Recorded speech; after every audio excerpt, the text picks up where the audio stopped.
I walked into this building and watched the heavyweight disasters from the beginning. Ngannou the piece of shit. Miocic the piece of shit. We shouldn't lie to ourselves. Nature favors some over others. Francis Ngannou is the personification of this. He just so happened to be blessed by God with RPGs for fists. But what's amazing about his career arc is that we still truly don't know how good he is.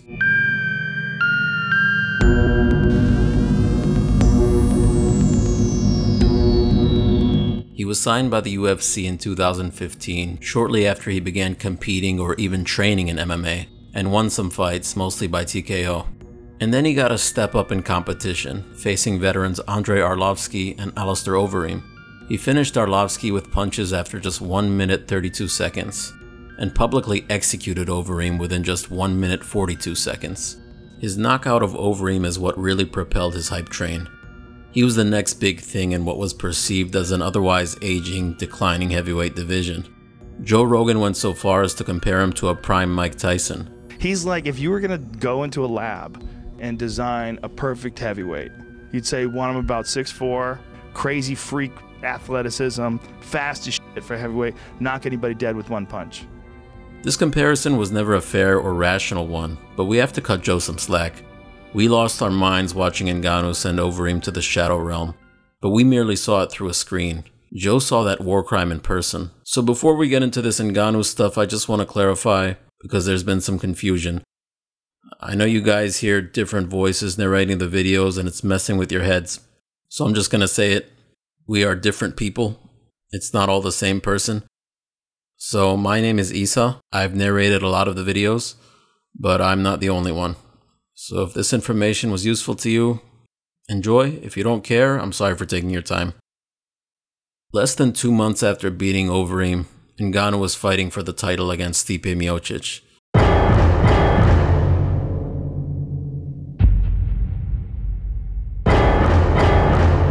After threatening Miocic early, Ngannou was taken down and more or less manhandled for 5 rounds. Stipe cruised to a unanimous decision victory. It was Ngannou's first loss since signing with the UFC, but more than that, it left him completely shell-shocked. It was a completely new experience for the Cameroonian fighter, and a rather unpleasant one. Ngannou was originally training to become a boxer. He made the transition to MMA at the behest of his coach, who perhaps saw that Ngannou had a much quicker path to the top, fighting with 4-ounce gloves against a lot of guys who can't really box. He got so used to vanquishing his opponents early in fights that he probably wasn't taking a balanced approach to training. In retrospect, the outcome shouldn't have been all that surprising. Ngannou had never even fought past the 2nd round, not in the UFC, not in any organization, and there was absolutely no indication that he had the degree of takedown defense or defensive grappling ability to deal with Stipe.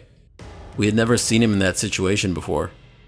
Yes, he did get taken down by Luis Henrique, who was a skilled wrestler and a jiu-jitsu brown belt, but he never actually got up on his own. The referee separated the two and stood them up. While on the ground, he looked quite outmatched, remaining flat on his back, which is something a day 1 white belt is taught not to do, and just preferring to play passive and tie up Henrique. In other words, Ngannou was angling for the ref to stand them up. That worked for him in this fight, but not everyone can be subdued so easily. It's always interesting to see these earlier Ngannou fights.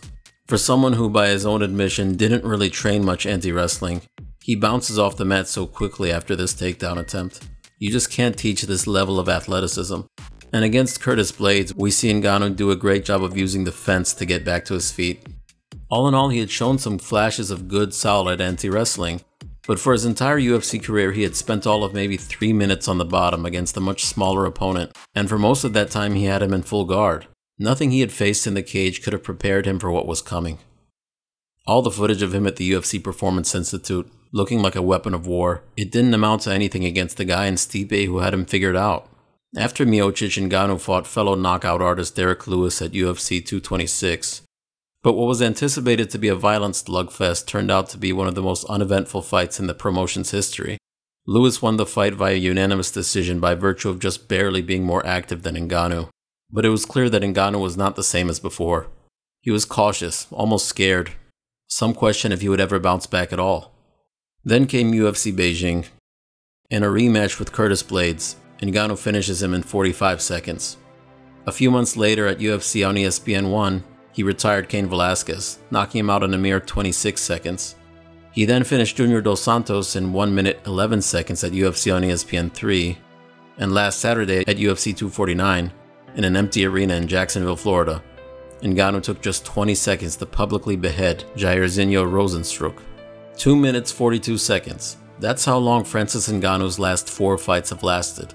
It's safe to say that Ngannou has vanquished Francis, even if we were to assume that Cain's health was compromised.